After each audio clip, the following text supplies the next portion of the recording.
Assalamualaikum warahmatullahi wabarakatuh. Alhamdulillahi wa kafa. Wassalatu wassalamu ala rasulillahi mustafa wa ala alihi wa sahbihi wa wafa. Amma ba'd. Ya ibadallah, أوصي نفسي وإياكم بتقوى الله فقد فاز المتقون فلا تموتن إلا وأنتم مسلمون. وقال تعالى: يا أيها الذين آمنوا اتقوا الله حق تقاته ولا تموتن إلا وأنتم مسلمون. وقال: يا أيها الناس اتقوا ربكم الذي خلقكم من نفس واحدة وخلق منها زوجها وبث منهما رجالا كثيرا ونساء واتقوا الله الذي تساءلون به والأرحام إن الله كان عليكم رقيبا. Bapak dan Ibu sekalian, keluarga yang semoga Allah selalu memberikan limpahan rahmat, kasih sayang dan maghfirah kepada kita semua. Alhamdulillah, kita bersyukur pada Allah Subhanahu wa taala masih diberikan kekuatan oleh Allah untuk hadir langsung di rumahnya ini guna menjaga mempelajari sebagian dari tuntunan agamanya. Semoga amalan kita di malam ini setidaknya dipilih oleh Allah sebagai ibadah yang dapat menguatkan dan memaafkan kita di akhirat nanti. Bapak dan Ibu sekalian, sebelum kita membahas topik kajian kita yang khusus di malam ini, saya ingin memberikan pesan dan saya mohon coba malam ini dilanjutkan pesan saya ini. Bapak Ibu sekalian, kita tidak tahu kapan kita akan pulang menghadap Allah, dan kita yakin suatu saat kita akan meninggal. Karena itu saya bermohon dengan sangat kuat, mumpung masih ada waktu, ada kesempatan. Kalau merasa dulu waktu pernah disia-siakan, maka yang tersisa gunakan semaksimal mungkin untuk mendekat kepada Allah. Perkuat bekal kita, mendekatkan dengan cara yang baik, tingkatkan ibadah. Boleh jadi mohon maaf kita dikumpulkan di malam ini, mungkin satu saat ketika pulang maka kita sudah siap menghadap kepadanya. Kenapa ini saya sampaikan? Dewasa ini beberapa hari kebelakang Indonesia, saya perhatikan subhanallah, kita bersyukur ada pemimpin baru yang hari ini sudah dilantik, yaitu Presiden kita. Kita insya Allah bisa mendukung beliau dalam kebaikan, juga mengingatkan beliau dalam hal-hal yang tidak sesuai dengan tuntunan agamanya, karena beliau seorang Muslim. Itu yang pertama.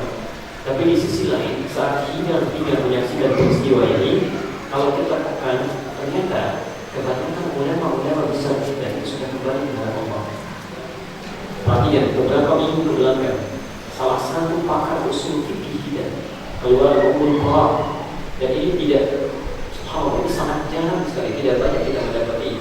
Ini Basyurina'in kembali kepada Allah Subhanahu wa taala. Tadi siang juga sebetulnya Bekasi juga cukup berduka. Ketua MUI-nya di Jawa Barat itu kembali kepada Allah Subhanahu wa taala. Ketua MUI Jawa Barat tadi itu meninggal dunia, Kiai Muhammad Usman, dan proses pada malam ini beliau jasadnya akan dibawa dan dikuburkan di tempat kelahiran di Bandung. Mudah-mudahan kita berdoa kepada Allah semoga para guru kita, para ulama kita ini diberikan kebaikan oleh Allah, ilmunya bisa bermanfaat. Hanya persoalannya, kalau yang sudah pakar-pakar diwafatkan oleh Allah, subhanallah, kepada siapa kita mesti kemana lagi kita mesti bergantung? Sementara Nabi menyampaikan di antara tanda kiamat itu, ilmu itu akan mulai dicabut, dan cara mencabutnya tidak diambil langsung. Bisa tafsir dihilangkan, fikih dihilangkan, tidak demikian.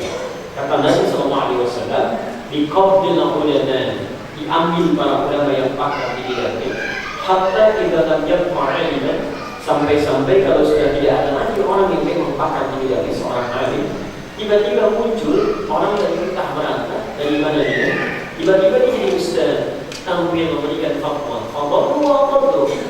maka mohon maaf, pandangannya itu cenderung menyesatkan, pembicaraan yang tidak sesuai dengan kaidah agama. Wa'adallu, akhirnya orang-orang itu tersesat. Hukum negara, konstitusi berada di atas hukum agama.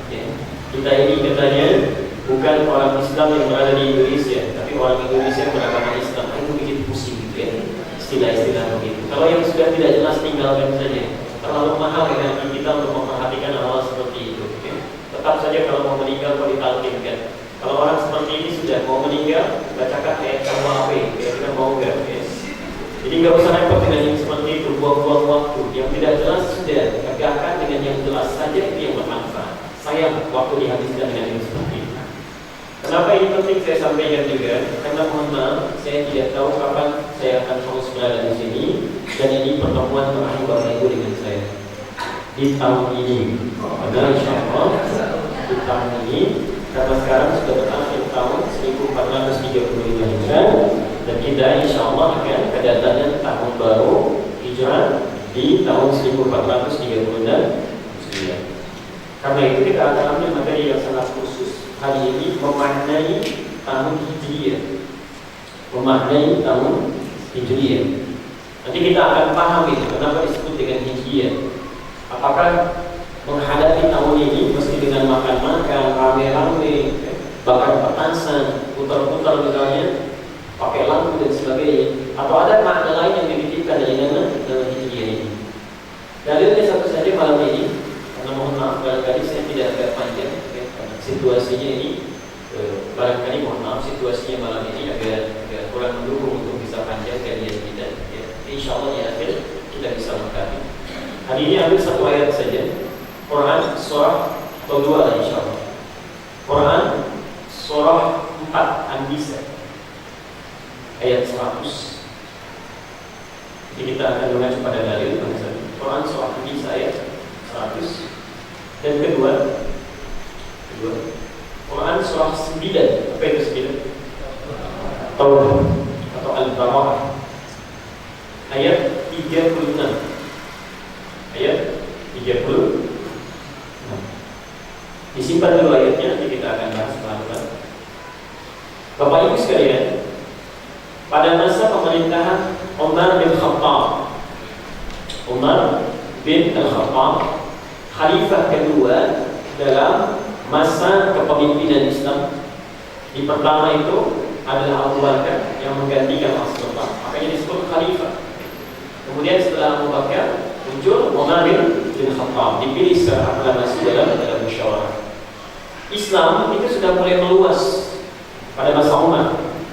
Jadi konon bahkan diprediksi pada masa Umar ini terjadi ekspedisi sampai ke wilayah Nusantara yang sekarang dari Indonesia. Itu ternyata dalam penelitian sejarah Islam pada masa Rasulullah masih di wilayah sekitaran Makkah, Madinah, Hijaz, Arab. Dikirim utusan, ada yang pergi ke Romawi, ada yang pergi ke Persia. Rasulullah meninggal, masa Abu Bakar mulai meluas, sudah mencapai ada wilayah Persia, Iran, ke Irak, Romawi tapi belum ditaklukkan, Konstantinopel. Sekarang daerahnya Turki, Asia kecil ya. Nah, masuk ke zaman Umar bin Khattab itu semakin meluas. Nanti puncaknya nanti dari daerah Teluk ini di Arab ini ada yang sampai ke Babilonia. Babilonia itu sekarang Irak ya. Irak. Babilonia itu bukan negara Arab. Ingat ya, Irak itu bukan negara Arab. Irak itu negara Babilonia misalnya. Di situ Nabi Ibrahim dilahirkan. Ya. Beliau tumbuh berkembang di situ sampai diusir dari situ. Perginya ke Mesir, kemudian berkelana sampai ke Palestina, sampai anaknya Ismail itu ditinggalkan di Makkah. Jadi ini ada yang ke Irak, ada yang ke Persia, ini Babilonia, tetangganya Persia Iran sekarang. Yang menentukan. Nanti pada masa pemerintahan Abdul Malik bin Marwan bisa menyebar ke Afrika sampai Eropa. Ke Afrika itu sebenarnya ada Mesir itu Afrika ya, bukan Arab. Afrika Utara. Cuma karena Islam sudah masuk ke situ, para sahabat juga berdakwah ke sana. Nanti yang lewat sini itu Muawiyah bersama dengan tukang cukurnya Rasulullah. Itu nanti wafatnya kuburannya ada di Libya, dikuburkan di sana. Dari Mesir nanti bergerak ke Tripoli, Libya, bergerak lagi ke Tunisia, ke Maroko. Makanya sampai sekarang di negara-negara ini itu bahasanya bahasa Arab, bahasa formalnya. Maroko, Aljazair ya.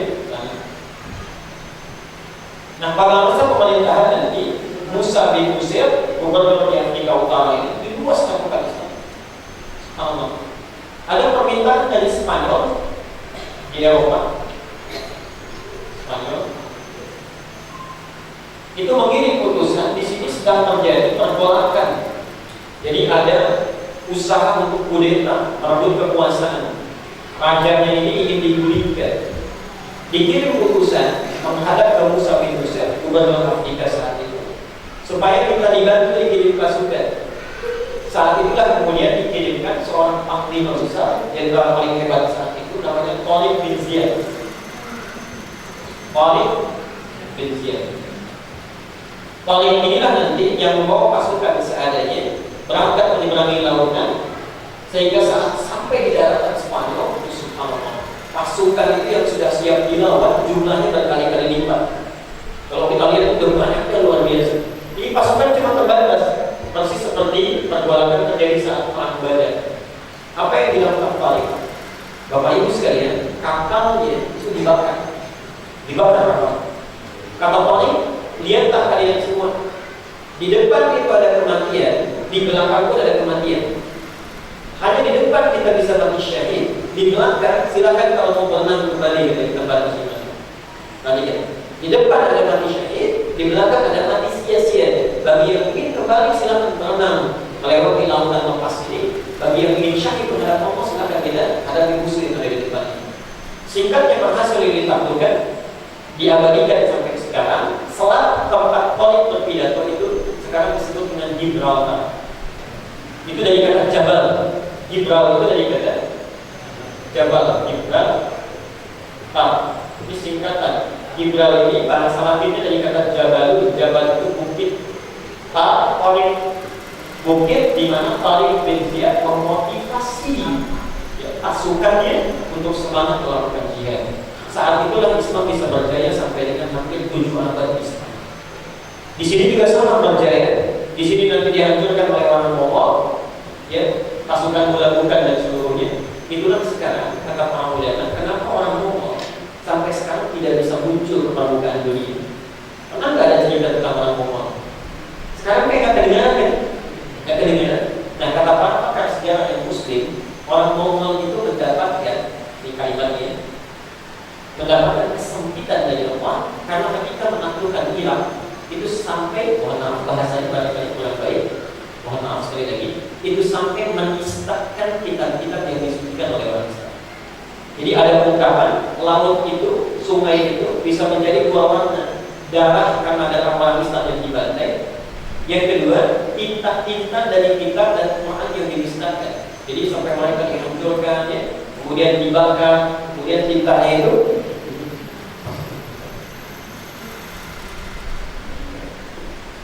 dan tintanya itu sampai memenuhi aliran sungai. Jadi kelihatan sungai itu hitam karena tinta.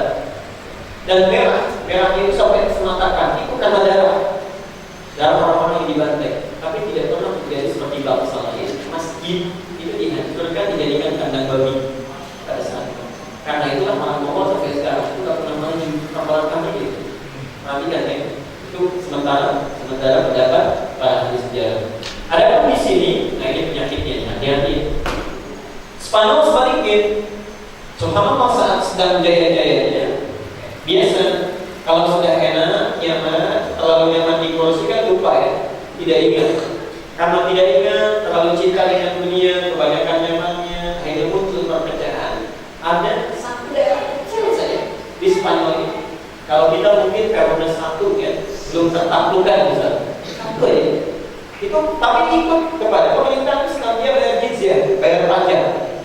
Tapi ada benih-benih pemberontakan di sini, perpecahan. Yang ini merencanakan ada seorang raja bernama Raja Ferdinand. Ratunya Isabella. Hati-hati, kita tidak sadar bahwa ketika lagu ini dikumandangkan, sebetulnya itu sedang membangkitkan perasaan, kebangkitan orang-orang yang ada perang suci. Yang lagu yang dikarang itu Isabella adalah dan sebagainya. Isabella itu sebetulnya, mohon maaf ya, Isabella itu adalah ratu yang ada di satu daerah di Spanyol yang berkolaborasi dengan Raja Ferdinand untuk membantai orang Islam saat itu. Ada di Spanyol. Inilah yang kemudian sama-sama bersekutu, dihancurkan orang Islam di sini. Kita waktu berdialog dengan para tokoh yang kemudian mereka ke Spanyol, menyampaikan perhatian dia gambarannya bang, membantai orang Islam itu mudah menemukan. Asal kelihatan telinganya putih, bersih, itu pasti orang Islam. Karena wudhu, dibunuh. Makanya pilihannya cuma dua, pindah agama atau dibunuh. Pindah agama atau dibunuh. Tapi sebelum dibunuh, cara menyiksa dipotong dulu telinganya. Ada yang dipotong, ada yang disalib dan sebagainya. Nah, itulah yang terjadi biasanya perpecahan, perselisihan sekecil apapun itu selain melemahkan umat Islam sendiri juga menghancurkan kehidupan. Karena itu mohon maaf, jangan kita sisakan mengikuti perpecahan walaupun yang kecil sedikit, satu, kuatkan, apapun jalan lain. Itu bagian pertama. Nah, di sisi lain, di poin saya, di masa Umar bin Khattab, ternyata sudah terjadi ekspedisi bahkan sampai ke Indonesia. Indonesia itu nama-nama baru ya, dulu disebut dengan Nusantara. Kalau disebutkan dengan Nusantara, itu kepulauan-kepulauan Melayu. Jadi ada di Champa. Champa itu apa sekarang? Vietnam, Kamboja, itu Champa. Ada masuk ke wilayah Filipina yang di Mindanao sekarang. Ya. Ada yang ke wilayah Malaysia, termasuk kita. Ada ke wilayah juga Brunei Darussalam sekarang. Tapi menariknya, para ulama sepakat bahwa bahkan para pakar sejarah pada abad ke-7 Masehi, Rasulullah itu lahir tahun berapa? 571 Masehi kan? Berarti abad ke-6 ya? Abad ke-6. Beliau hidup 63 tahun. 571 ditambah dengan 63 berapa? Yang 4, kemudian 31, 634 ya? Baik, jadi setelah Rasulullah SAW wafat, di masa abad ini penghujungnya itu subhanallah sudah ditemukan makam seorang muslimah di Pulau Sumatera di Aceh, namanya Fatimah binti Maimun. Kenapa? Fatimah binti Maimun. Tertulis inisannya bahwa beliau ini wafat tahun ke abad ke-7 Masehi. Jadi artinya pada masa khalifah setelah Rasulullah itu ekspedisi Islam membuka, ya, fatah pembukaan Islam itu sudah menyebar ke berbagai belahan dunia, termasuk ke wilayah Nusantara. Dan nama Sumatera itu sendiri itu untuk melekatkan itu orang-orang Islam saat itu yang membawa misi dakwah. Jadi mereka sampai ke sana. Kalau di Arab kan jarang hujannya, jarang hujan, banyak panasnya gitu. Sama. Mereka ketika datang, curah hujan di Sumatera kan banyak, cukup tinggi. Karena itu disebut oleh mereka Dumator. Kami datang dari daerah yang curah hujannya banyak, yang punya curah yang disebut dengan Dumator itu hujan. Dumator. Lisan orang sana ini mengucapkan Dumator, Sumatera sampai sekarang.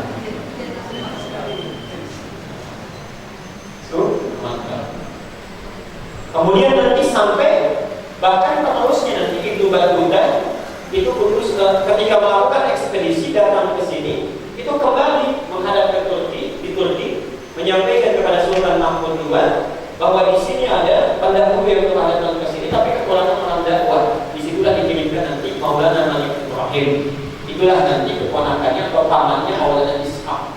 Yang dari Maulana Ishaq inilah turun Sunan Giri. Dari Sunan Giri inilah muncul ulama-ulama besar setelahnya yang mengajarkan agama Islam sampai menyebar. Sebagian datang ke Jawa, antara perbatasan Semarang dengan Kudus. Ada kota, ada Demak. Demak itu yang ngasih nama itu subhanallah itu ulama besar Islam. Syekh Al-Muqtimi datang diutus ke sana. Beliau itu ahli irigasi dan tata kota. Jadi bukan sekedar ulama besar, ya. Rajin sholatnya, zikirnya bagus, puasanya hebat, tapi juga seorang ilmuwan. Nyampe ke sana dilihat ternyata kota ini kok kering sekali, kering, rontak, airnya susah, ya, dan seterusnya. Akhirnya ditata oleh beliau, letaknya diperbaiki, ditata lagi kotanya, subhanallah. Sampai saat itu kalau hujan, curah airnya bisa tertampung, sehingga ada air yang tergenang yang dialirkan. Kalau yang turun dari rumah karena hujannya, kalau air yang diatur dan itu berubah menjadi di air bahasa Arabnya di sana hanya menyebutkan teman dari kata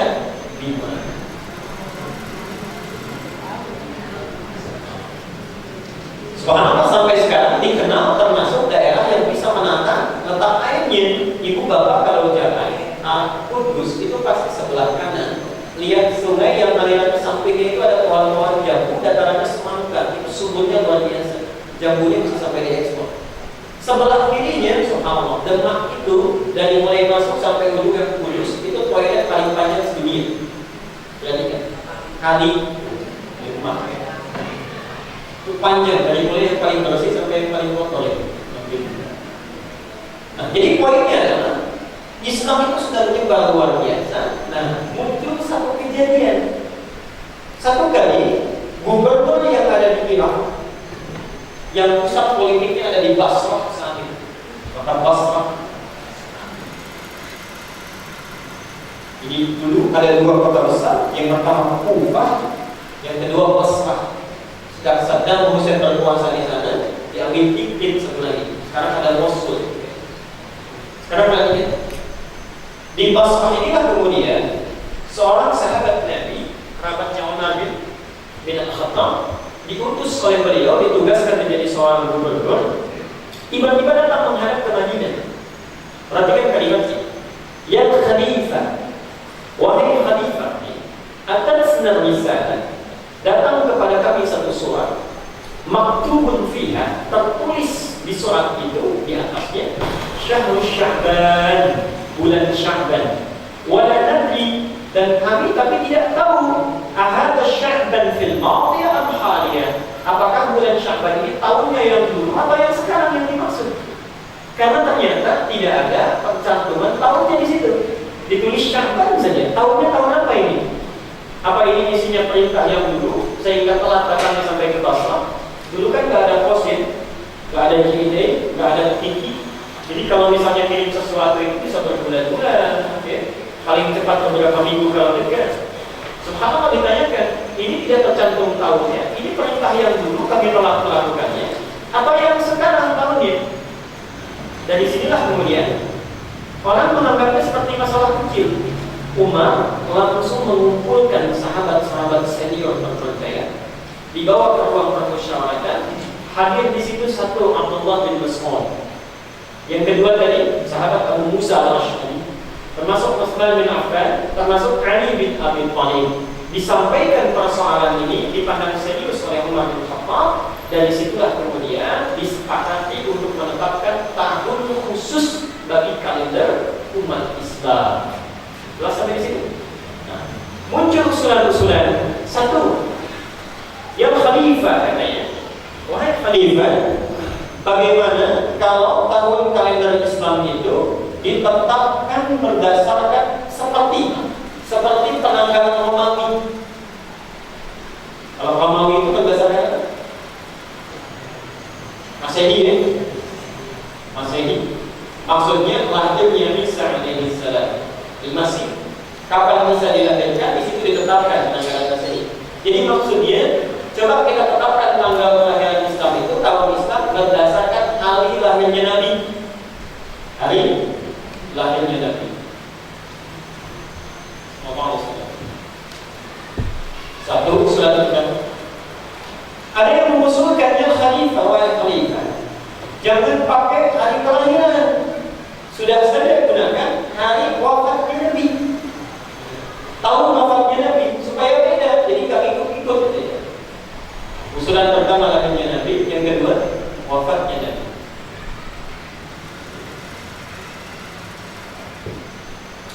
Sampai puncaknya muncul usulan terakhir dari Ali bin Abi Thalib. Ali ini termasuk sahabat yang cerdas Pak, jenius. Memang konsentrasinya dari kecil itu memang cuma berkeinginan menuntut ilmu saja. Beda kalau Umar itu kan agak diplomat, ya, jihad dan sebagainya, perkara kuat tegas. Abu Bakar agak berdagang, Utsman seorang pebisnis. Kalau Ali dari kecil ya memang konsentrasinya belajar, mencatat, melihat, menulis, turun waktu dicatat oleh beliau. Di sini Ali kemudian mengusulkan, perhatikan kalimatnya. Kalau kita tetapkan berdasarkan kelahiran Nabi, dikhawatirkan nanti terjadi pengkultusan seperti Isa dikultuskan. Jelas ya? Saya kata ini. Kalau ditetapkan berdasarkan tahun wafatnya Nabi, malah nanti lebih berbahaya. diratapi, disesali, ditamisi dan sebagainya. Jadi akhirnya tidak semangat menunaikan ibadah dan kebutuhan dunia ini.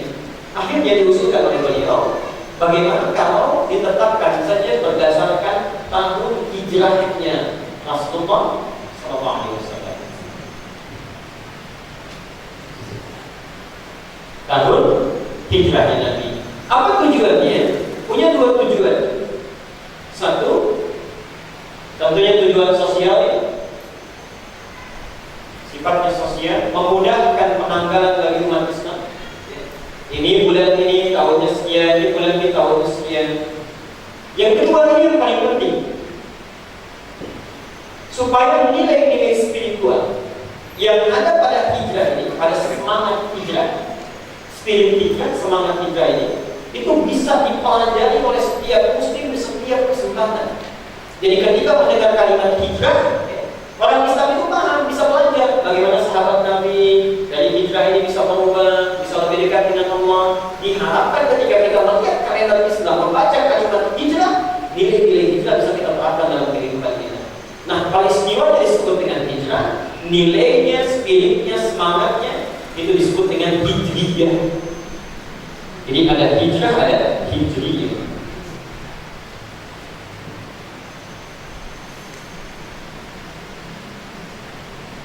Karena usulan ini dipandang sebagai usulan yang paling bagus, yang paling brilian saat itu, akhirnya ditetapkanlah pada masa itu ya sebagai tahun pertama dari penanggalan tahun Hijriah. Ingat, ada hijrah, ada hijriah. Kalau hijrah itu peristiwanya. Kalau hijriah ada yang dan tak, berarti ajarannya, nilainya, semangatnya, spiritnya. Jelas ini? Sekarang pakai, saya beri contoh. Ini Makkah, ini Madinah.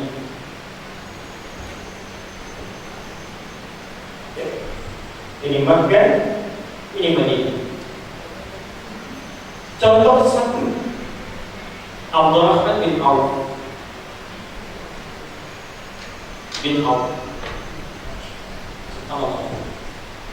Sahabat paling kaya saat di Makkah. Ketika hijrah ke Madinah, itu diberikan dua pilihan. Silahkan pergi ke Madinah, tapi harta itu mesti ditinggal, dirampas semuanya. Harta dirampas mesti ditinggalkan, atau tetap beragama semula, musyrik jahiliyah.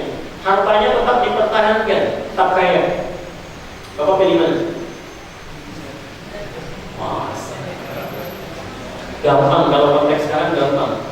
Pengen dapat gaji sebulan 15 juta, tapi susah sholatnya, gak bisa ibadah. Atau 1,5 juta, tapi bisa sholat dengan nyaman, gak ada pilihan ketiga. Pilih mana? Tidak mudah itu. Subhanallah, ternyata Abdurrahman bin Auf itu pilih pilihan yang kedua, hijrah. Untuk hijrah, apa yang terjadi? Dirampas semua hartanya, hanya pergi dengan pakaian yang melekat di badannya. Cuma pakaian saja modal di sana. Istrinya ternyata ketika dihadapkan pada situasi itu diberi pilihan, kamu ikut dengan suami kamu, tapi kehilangan berbagai kemewahan itu, ya. Atau tetap tinggal di Makkah, pilih laki-laki lain, tetap mendapatkan kekayaan. Ibu pilihannya nikah lagi tetap kaya, ikut suami jadi miskin dan sama-sama. Pilih mana? Tidak mudah, kan? Tidak mudah berhijrah itu, tidak mudah. Ternyata istrinya Abdurrahman bin Auf memilih tetap kaya, memilih tetap kaya. Jadi tinggal di situ dengan anak-anaknya. Ini Abdurrahman bin Auf sendirian ke kota Madinah bersama para sahabat tentunya. Perhatikan, betapa nanti Allah mengganti, nanti saya akan jabarkan di ayatnya.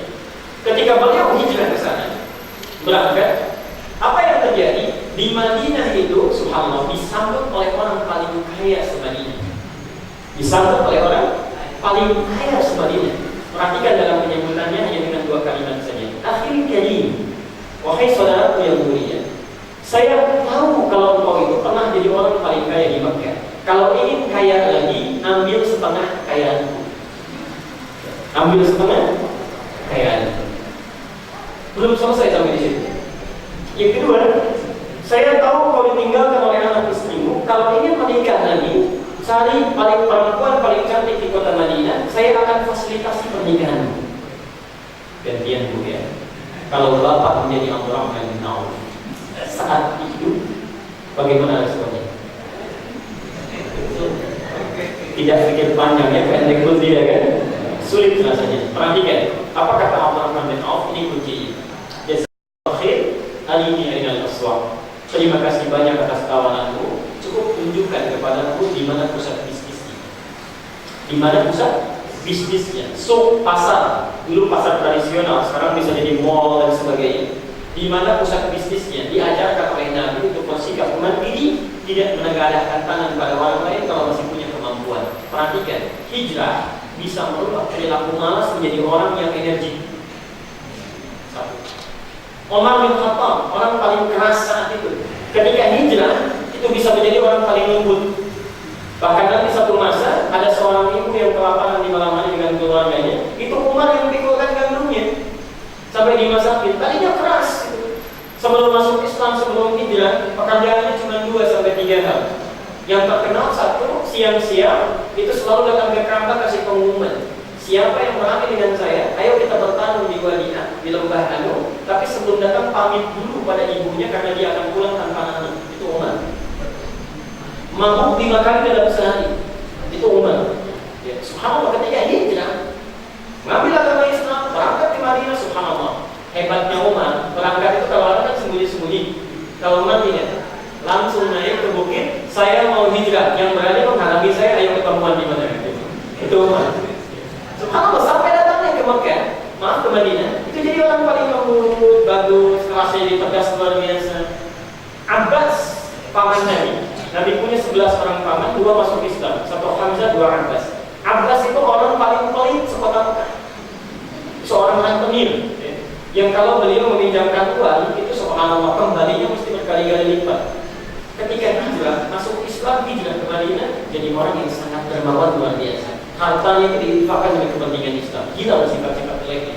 Hamzah seorang yang sangat angkuh dengan segala sifat kehebatannya, nantangin orang dan sebagainya. Masuk Islam jadi orang yang tawadhu. Kehebatannya digunakan untuk perang sampai dengan gugur di perang Uhud. Yang ingin saya sampaikan, hijrah bisa merubah perilaku seseorang dan yang paling jelek menjadi lebih bagus. Dulu di zaman itu tidak ada manusia paling buruk akhlaknya kecuali orang-orang jahiliyah yang ada di sekitar Madinah, yang ada di Madinah. Yang ada di Mekah sebelum hijrah ke Madinah. Sekarang perhatikan, keras jadi apa nih? Lembut. Angkuh, sombong jadi apa? Tawal, rendah hati. Tauhid jadi apa? Dermawan. Allah. Perhatikan sini. Mereka hijrah. Kalau ayat-ayat Quran dipelajari dengan baik, bisa merubah perilaku mereka menjadi lebih baik, bahkan dikenang oleh sekarang. Saya ingin tanya, maaf, kalau dulu itu Qurannya dengan yang sekarang sama nggak? Coba cek lagi. Sama nggak? Hurufnya ada yang hilang nggak? Nggak ada ya? Ada yang tergeser nggak? Semuanya persis sama. Dari dulu An-Nas yang dibaca dulu sampai yang dibaca sekarang itu tetap surat ke-114. Awalnya qul a'udzu birabbin nas. Nggak pernah tertukar. Al-Fatihah tetap 7, nggak pindah-pindah. Tapi lihat perbedaannya. Orang dulu baca Quran yang sekarang kita baca keras jadi lembut, angkuh jadi rendah hati. Pelit bisa jadi dermawan. Orang sekarang Qurannya sama, nggak beda. Anehnya baca Quran kalau keras masih keras, belum berubah. Ini yang lembut bisa keras. Yang hebat tadi mohon maaf, yang rendah hati bisa angkuh. Bahkan sering terjadi yang dermawan bisa pelit kan? Apa yang salah? Apa yang keliru? Karena itulah pada masa Umar bin Khattab muncul usulan Ali, barangkali umat Islam itu ke depan akan tidak mudah membaca Qurannya, akan tidak mudah mempelajari sirahnya.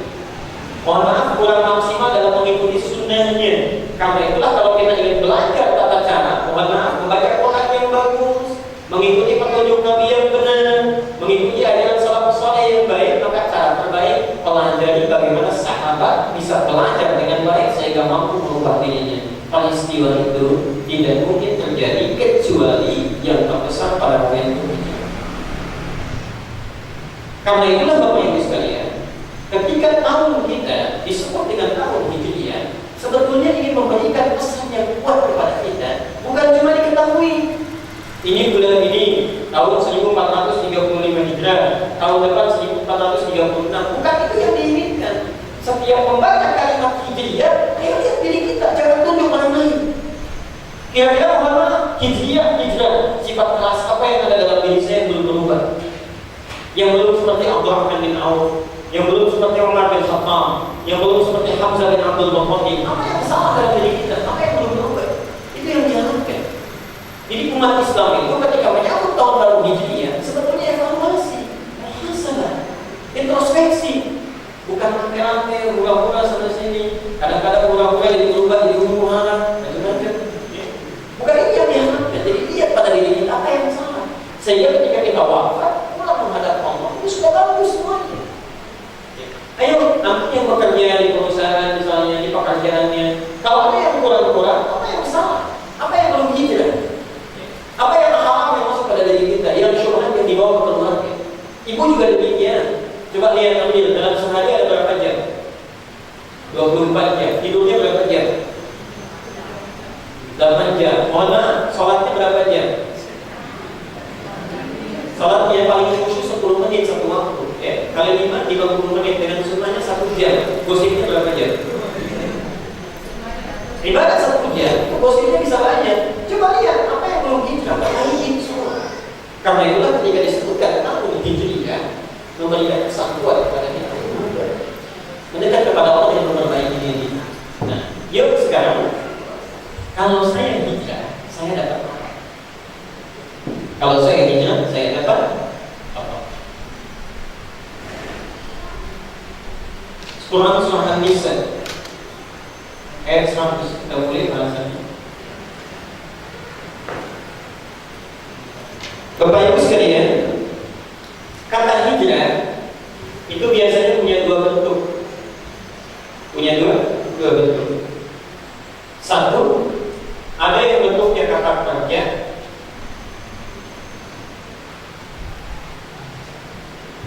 Dalam bahasa Inggris verb sebutnya kata kerja, usaha, upaya.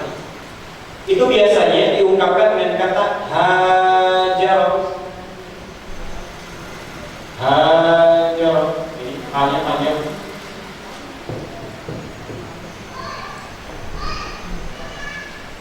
Jelasin. Hajar.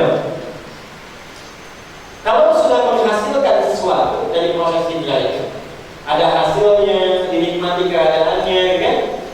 Jadi kata benda, hasilnya disebut dengan hijrah. Hijrah itu muhajarah. Kalau hajarah itu jadi muhajarah. Hajarah, yuhajir, muhajarah.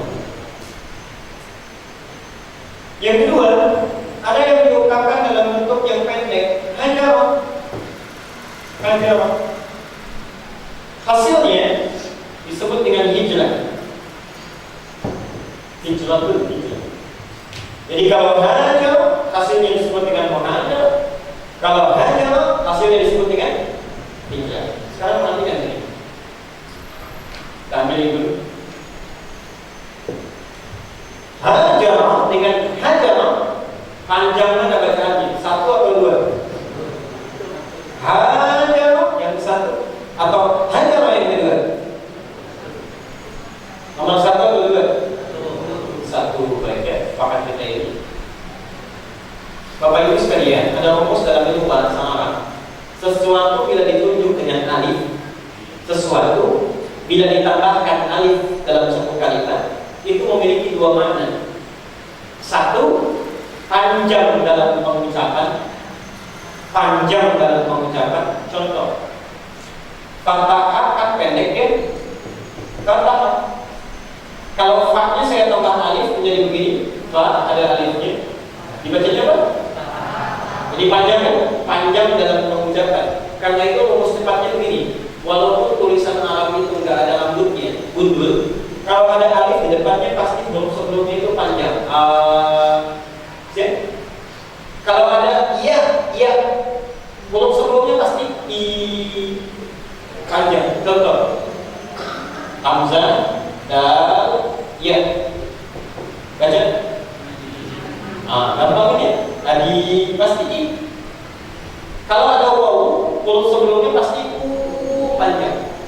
Contoh, shad, ba, wawu, nun. Ini ba-nya sebelum wawu dibaca apa? Sobun tuh, gampang ya? Enggak salah itu gampang. Ya susah. Ya, di Arab anak segini udah bisa itu. Jadi kalau menambah alif itu jadi panjang. Nah, panjang dalam mengucapkan, perhatikan di sini. Juga mengesahkan makna, berproses, ada proses dalam aktivitas. Jadi kalau suatu kalimat ditambah alif dalam huruf itu, ini menunjukkan bahwa huruf itu panjang dalam diucapkan dan menunjukkan proses dalam satu pekerjaan. Jadi ini menunjukkan kesan bahwa mohon maaf, hijrah itu tidak mudah, itu proses. Karena itu di Quran kalimat hijrah tidak ada yang digunakan dengan nomor 2 ini, selalu panjang. Ajarab yuhajiru, ingin memberi kesan bahwa kalau kita ingin berhijrah lebih dekat dengan Allah itu tidak mudah, butuh proses. Contoh, bapak yang tidak biasa sholat berjamaah di masjid, membiasakan itu tidak mudah. Biasanya ngobrol, tiba-tiba pengen ke masjid itu butuh proses. Ada keinginan dulu, lihat perubahan pada orang. Begitu tiba waktunya datang ke masjid, kebiasaan ditinggalkan. Teman yang melihat, berubah nih, sholat ya. Macam-macam banyak ini, itulah prosesnya. Jadi tidak mudah bergolak dengan keadaan diri kita. Ibu juga sama, mulai tidak biasa ngaji, tiba-tiba ingin ikut pengajian, yang tadinya tidak berhijab, tiba-tiba ingin berjilbab. Semakin kesolehannya sekarang banyak godaan itu tidak mudah. Jadi menuju Allah itu, berhijrah itu tidak mudah, butuh proses. Tapi hebatnya perhatikan, kalau itu sudah dilakukan, berhasil melewati proses itu, kita ini enggak ada yang seperti Abdurrahman bin Auf. Ayo coba perhatikan, ada enggak yang seperti Abdurrahman bin Auf? Mudahnya luar biasa, mau sholat ada masjidnya, enak keadaannya, taklim ada akwanya. Dulu subhanallah mau sholat saja, kita harus pergi jalan kaki meninggalkan atap udah. Subhanallah. Di Palestina mau ke masjid saja itu mesti berjuang dengan peluru. Subhanallah, kadang-kadang kok ditunggu di mana? Itu belum tentu bisa ke masjid. Antum paling-paling hujan kan? Kalau terlalu malas dipaksa oleh Allah langsung dinaikin hujannya dari bawah ke atas kan? Tadinya dari atas ke bawah, sekarang dari bawah ke atas, dikasih banjir, fungsinya ke masjid, dipaksa sholatnya. Sederhananya begitu, gampang. Kadang-kadang kalau manusia itu sudah sulit diberi satu keadaan supaya kamu itu mau ibadah. Kadang-kadang kalau sudah dipaksa seperti itu masih juga susah. Nah itu barangkali ya yang penting untuk diberikan satu musibah dalam diri. Kadang-kadang unik, tinggalnya di masjid, mandinya di masjid, begitu sholat keluar masjid ya. Nah itu kan menarik hal seperti itu. Baik. Kenapa senyum-senyum gitu? Ya kita teruskan. Gak ada, kalau di sini insya Allah enggak, itu di tempat lain, sini enggak ada sama. Oke, lihat sini. Teruskan dulu. Tapi kalau sudah berhasil, di Quran tidak pernah disebutkan muhajar, uniknya. Padahal ini pasangannya ini pasangannya ini. Tapi ketika berhasil, dihilangkan ininya, yang ada cuma ininya, hijrah. Jadi kalau orang sudah terbiasa, itu subhanallah. Awalnya susah, tapi kalau sudah terbiasa, enaknya luar biasa. Gak percaya silakan Pak, subhanallah.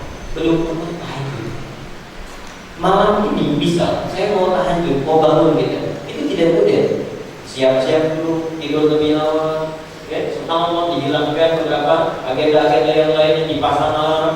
Alarmnya juga 2 kali kan. Yang pertama mematikan alarm, yang kedua baru bisa bangun kan. Tidak mudah, tapi hari pertama 2 rakaat enak ya. Hijrah. Hari kedua tambah lagi 4 rakaat, subhanallah. Begitu sudah terbiasa, terlambat bangun belum bisa menyesal.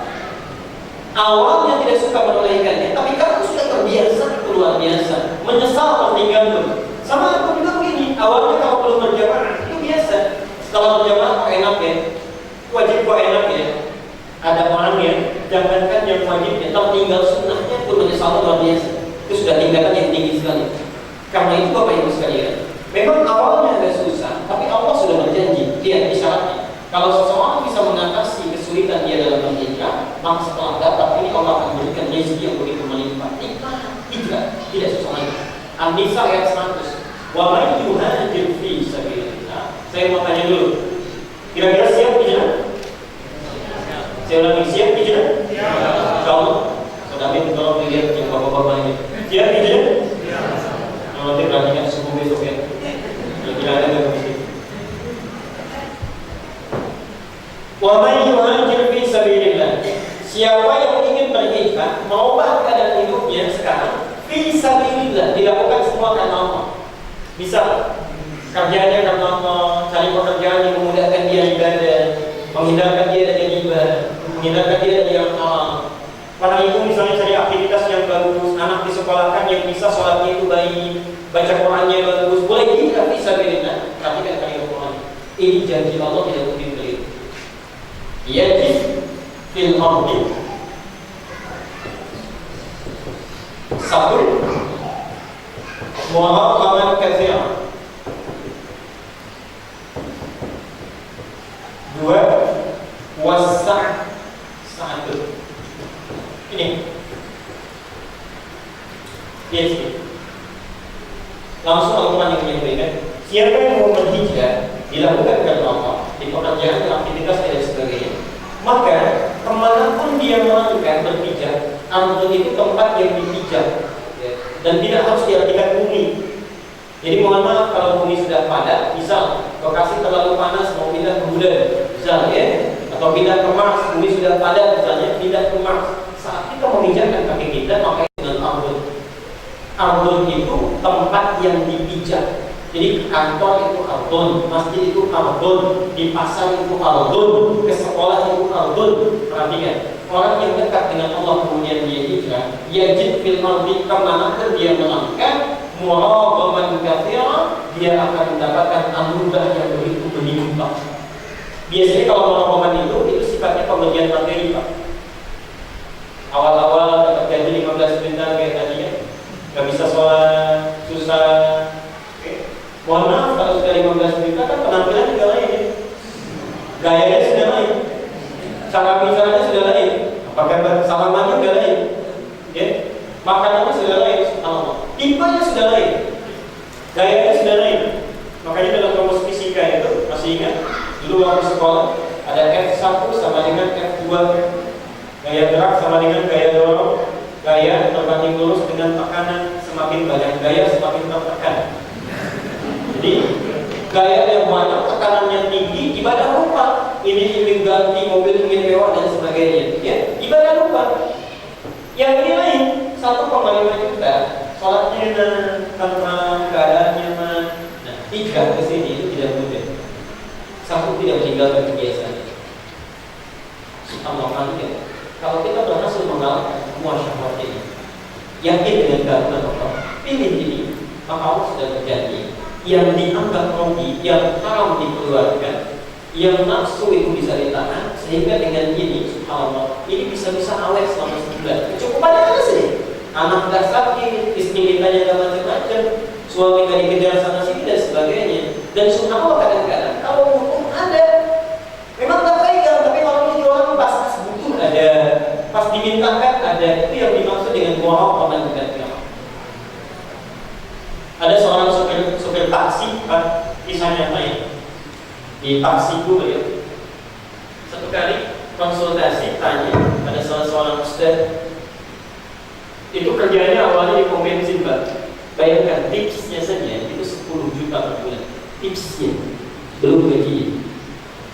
Tugasnya mencampur Pertamax dengan premium, dicampur kadang-kadang diomplos pakai air.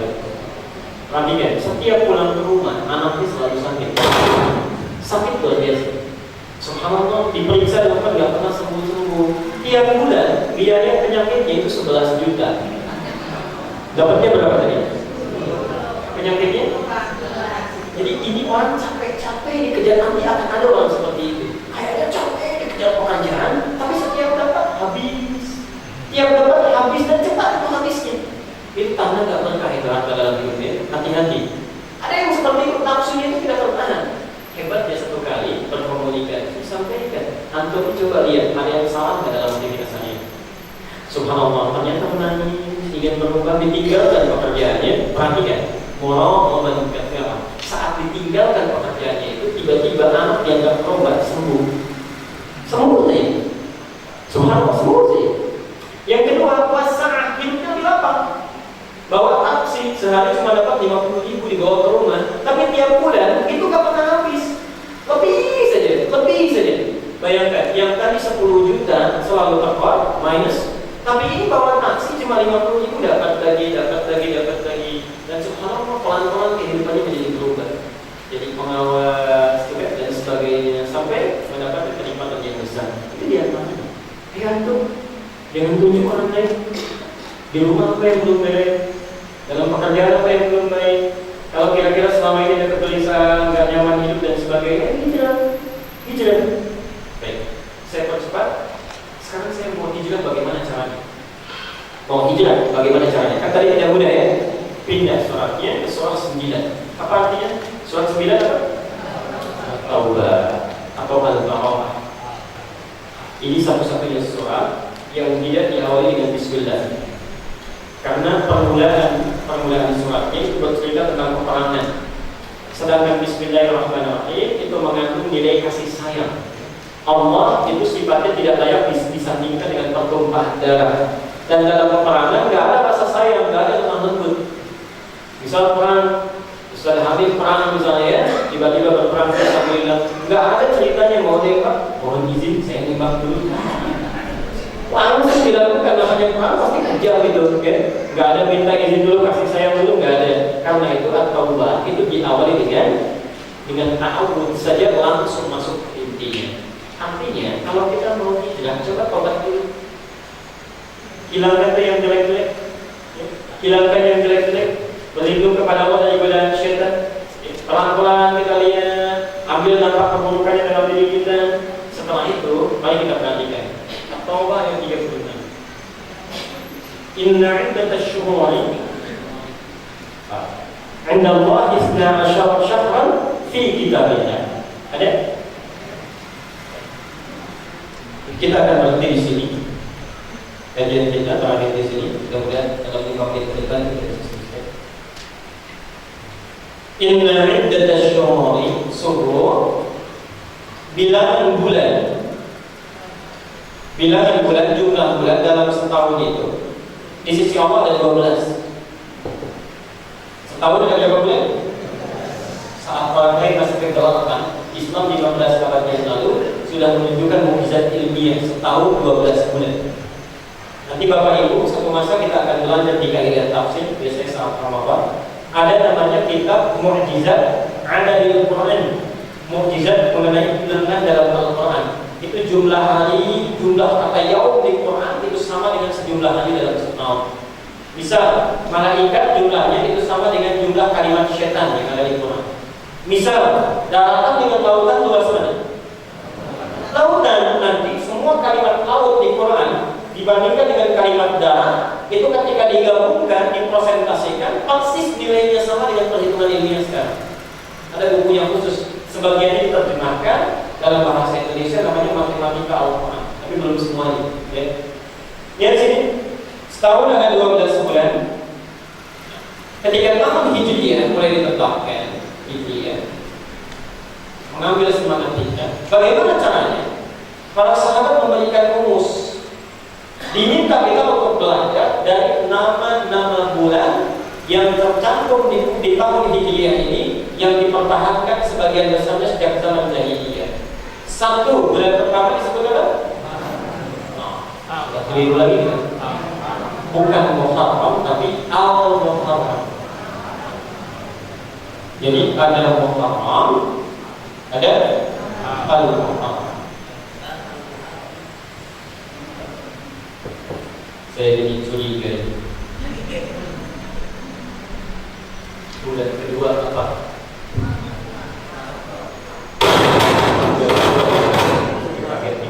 Bulan kedua apa?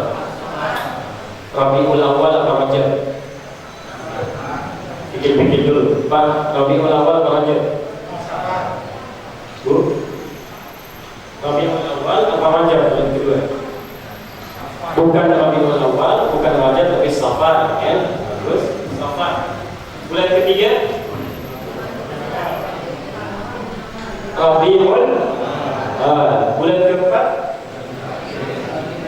Bukan Rabiul Tsani tapi Rabiul Akhir. Bulan kelima Jumadil. Yang ini agak serius. Pilih Jumadil Awal atau Jumadil Ula. Pikir-pikir dulu, jangan terlalu cepat ya. Yang benar saya kasih hadiah. Boleh minum teh manis. Ayo, Jumadil Awal atau Jumadil Ula? Bukan Jumadil Awal, bukan Jumadil Ula, tapi Jumadal Ula. Jadi bukan Jumada. Kalau Jumada itu artinya cuacanya kering, musim gugur. Dalam bahasa Arab ya. Maaf, kalau Jumadi Pak, itu orang menyu. Tapi bukan bahasa Jawa. Jumadi itu orang yang penampakannya itu kering, layu, gitu kan? Gak ada senyum-senyumnya, kayaknya orangnya capek aja gitu. Itu Jumadi orang-orang menyebutnya. Jadi kalau ada orang di hadapan kita, walaupun namanya Pak Surur itu gembira, tapi tampilannya layu, kering, ya, nggak ada semangatnya, itu boleh satu waktu disebut Pak Jumadi. Okay. Kemudian Jumat adalah akhirah.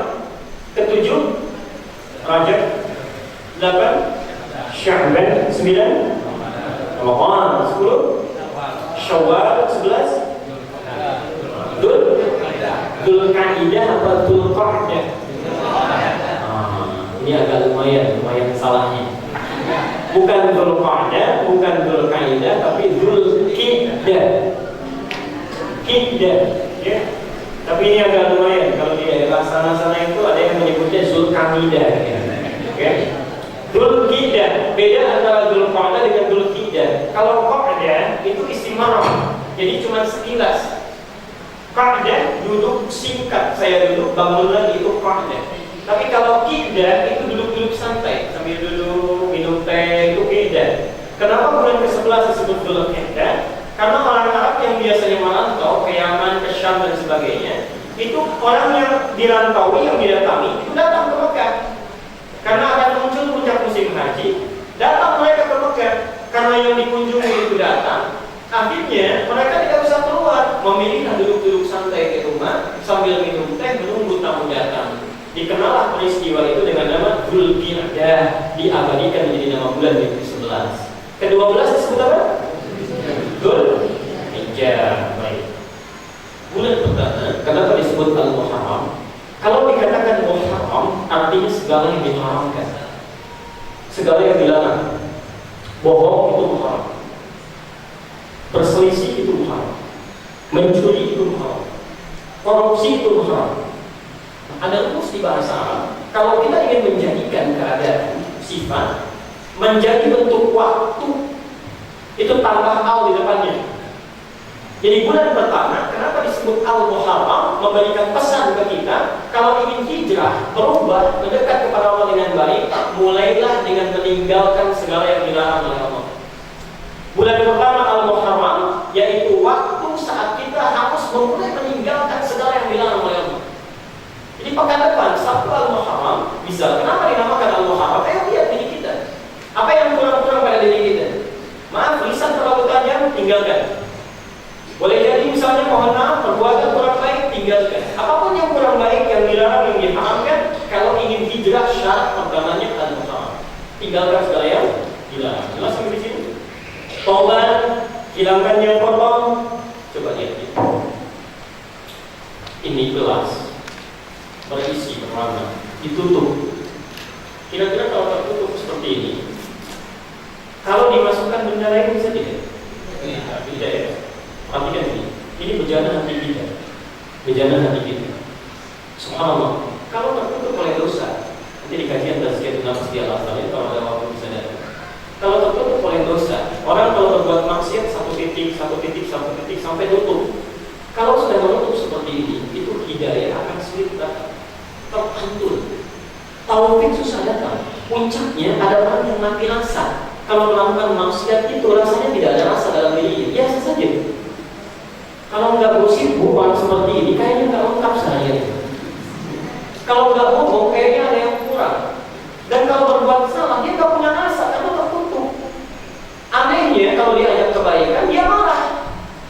diingatkan dia tidak suka. Nah ini persoalan serius ini. Karena itulah kalau satu-satunya cara ingin hijrah, maka ini taubat, taubah, buka ini betul-betul. Tinggalkan segala yang haram, segala yang dilarang. Kalau sudah dibuka, dihilangkan yang jelek-jelek ini terbuka turun di daerah Allah. Kalau sudah terbuka seperti ini, mohon maaf, ini isinya dikeluarkan, yang jelek-jeleknya bisa kira-kira bersih atau masih ada? Kalau sudah dihilangkan sama sekali, yang kotornya hilang, yang haram-haram ditinggalkan, kosong atau masih ada? Kosong. Jadi berjalan hati kita sudah kosong dari segala dosa, tinggal yang baik-baiknya saja. Kosong dalam bahasa Arab itu disebut dengan sifrun, sifat.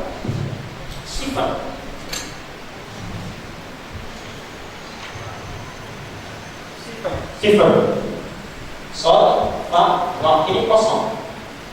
Kalau ini dijadikan nama waktu, keadaan, subhanallah, dia apa sederhana rumusnya? Naikkan ke atas jadi sokat. Kenapa bulan kedua disebut dengan sokat? Ingin memberikan kesan. Orang kalau sudah meninggalkan yang haram, maka kosong dirinya dari dosa. Kalau sudah tobat, nol, tidak ada noda-noda hitam lagi dalam diri. Makanya bulan kedua disebut dengan sokat. Dari kata sifat. Bapak pernah lihat burung yang suaranya bagus deh? Ada suara yang berkicauannya bagus, Win. Kalau burung kicauannya itu tidak ada serak-seraknya, suaranya bagus, melengking tuh, itu suaranya disebut dengan sofirun. Sofir itu artinya yang bersih, kosong dari sekat-sekat, nggak ada serak-seraknya. Karena itu pernah, ini hebatnya orang Arab. Ada namanya al-asma'i, pujangga besar ya pada masa itu. Itu kehebatan orang Arab, Bapak Ibu. Saya berikan rahasianya. Ini rahasia terakhir yang saya berikan antara kita saja di sini. Hati-hati dengan orang Arab. Itu mereka kalau dengar sesuatu itu cepat hafal. Betul. Saya kuliah di Tripoli, di Libya. Datang dengan seorang kawan menghadap seorang petugas pencatat, namanya Ustaz Mahmud. Dari ribuan orang mahasiswa datang anak ini ditanya, "Teman, kamu siapa?" "Ana Mahfuz," katanya. "Anta Mahfuz bin Ali bin Anu sampai 5 nasabnya disebutnya. Karena saat masuk ke situ itu dituliskan namanya Mahfuz bin Ali bin sekian. Itu sampai hafal. Dan hebatnya kalau lihat sesuatu itu bisa langsung bikin puisi. Karena itu kalau Bapak Ibu ingin tahu orang Arab 150 tahun sebelum datang ke Islam, zaman jahiliyah itu jam sekian hari sedang melakukan apa, tinggal dilihat kumpulan puisinya. Karena setiap melihat sesuatu itu langsung bikin puisi. Al-Asma'i lihat burung-burung yang kecil itu yang suka loncat-loncat, tiba-tiba sedang refleks bikin puisi. Sautus sofiril bulbuli, suara burung-burung yang begitu jernih dan bagus. Hayya qalbi tamili, membangkitkan, menarik perhatian hatiku. Al-ma'u wa zahru ma'a, dinaungi disertai dengan aliran sungai dengan bunga-bunga yang mulai mekar. Fa'azahni lahdul muqali, fa'anta ya sayyidani wa sayyidi, wa maulani fakam tayyumuni musayyidul muqayyqali, faqafuhu min wajdatin min fi'ani hadha rajuli, faqala lalla faqad ghada muharwili, wa walwalat wali ya wailani, faqultu lak walwili fabayyinul lu'ali, qalat tabhina kada in harwadid dul muqali, kahatan kakailani top semua ujungnya itu bisa refleks. Sabar. Orang yang haram bersih jiwanya, kosong dari dosa. Kalau sudah seperti itu, maka yang muncul apa? Rabiul Awwal. Rabi itu kalau cuaca mulai bersemi, bunga-bunga mulai tumbuh. Kalau bunga tumbuh kelihatannya bagus tidak? Senang tidak dilihatnya?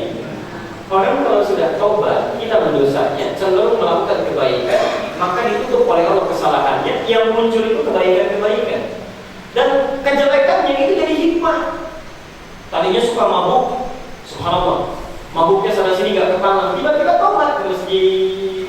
Mula-mula susah, itu ke masjid. Bahkan yang dulu pun kadang-kadang gak mau sampingan itu, ngambil ujung, tiba-tiba subhanallah, tiap hari jadi rutin. Datang lebih cepat dari yang biasa datang. Subhanallah, jadi dekat, diangkat nilainya. Tiba-tiba yang jeleknya dihikmah itu. Lihat tuh, orang ini dari jelek bisa jadi berubah. Ada seorang ustaz besar kondang, masuk penjara, di penjara cuma dengan Quran baca. Orang baca nangis.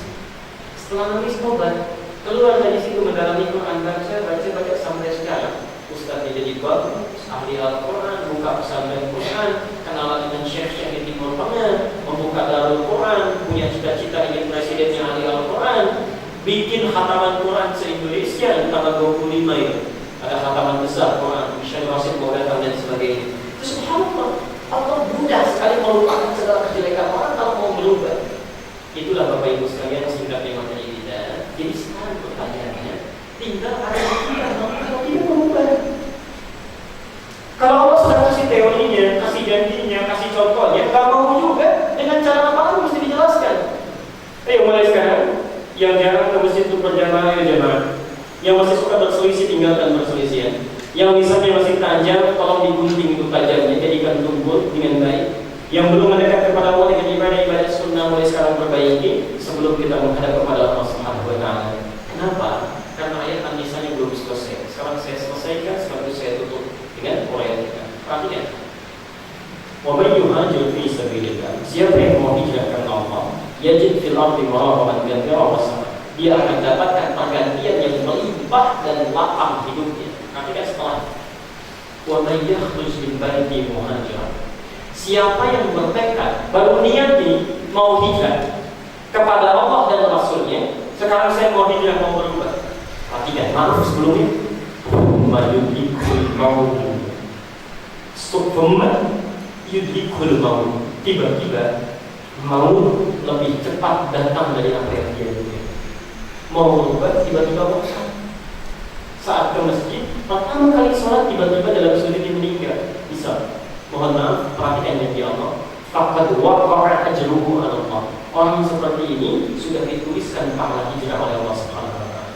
Ayat ini kata para ulama memberikan kesan bahwa mohon maaf, sebelum maut datang memanggil kita dan tidak tahu kapan kita akan dipanggil, segera kita berhijrah menghadap Allah karena satu masa tanpa kita sadari kita akan pulang kembali kepada-Nya. Jadi Bapak Ibu sekalian, mari kesimpulannya kita mulai mengenal diri, perbaiki keadaan diri kita. Ayo lihat anak-anak sekolahnya di mana. Katanya mau jadi anak soleh, tapi sekolahnya yang tidak mendukung dia tidak untuk sholat, ngajinya susah, bahasa Inggrisnya pintar tapi baca Qurannya sulit. Kalau doanya paling bagus, ya Allah jadikan anak saya yang paling soleh. Sekolahnya di mana? Apa yang dipelajari? Jadi ayo kita lihat lagi, benahi diri kita. Ya Allah berikan saya hidayah rezeki yang halal, pekerjaannya haramnya susah. Ayo perbaiki diri. Ya Allah jadikan saya seorang perempuan yang salihah, yang hari gosip gak akan ketemu. Ayo perbaiki diri, berubah, mendekat pada Allah. Baik, jangan tunggu hari esok, siapkan anak-anak kita menjadi ulama yang besar, karena ulama kita saat ini sudah boleh kembali kepada Allah Subhanahu wa Ta'ala. Saya mohon maaf karena harus saya cukupkan sampai di sini. Barangkali saya mohon diperkenankan untuk tidak dulu membuka sesi tanya jawab, karena ini keadaan saya sebetulnya alhamdulillah ini sudah enak. Jadi agak kurang nyaman ya, agak panas, tiba-tiba di rumah menginjil. Tapi lihat Bapak Ibu ini jadi seger manjingnya. Alhamdulillah. Tadi yang wafat ketua RUI itu kakaknya ibu saya. Jadi saya mohon doanya hari ini malam ini tepat akan dibawa ke Banten dan dikuburkan di malam ini juga. Beliau ketua RUI Jawa Barat, Haji Ahmad Lukman. Hidupnya dibaktikan untuk kepentingan Islam, dakwah dan memberikan fatwa-fatwa kebaikan. Kemarin baru pulang haji, sampai di rumah ini acara. Bukankah saat orang yang bertaubat bagus diberikan kebaikan? Pulang ke rumah belum sempat melakukan aktivitas yang lain, bertemu dengan istri, ngobrol-ngobrol pagi jam 9. Allah di jalan jatuh di kamar mandi, bawa ke rumah sakit ya, alhamdulillah kembali kepada Allah dalam keadaan yang baik. Kalau beliau pulang barangkali husnul sudah baik, ilmu dan amal sudah banyak, kita apa yang mau dibawa? Karena itu mari kita persiapkan, semoga diri kita dipersiapkan dengan baik oleh Allah sebelum kembali kepadanya. Tidak benar dari Allah dan Rasulnya, kalau salah dari saya pribadi mohon dimaafkan. Kita tutup dengan doa kita pribadi bersama-sama. Alhamdulillah,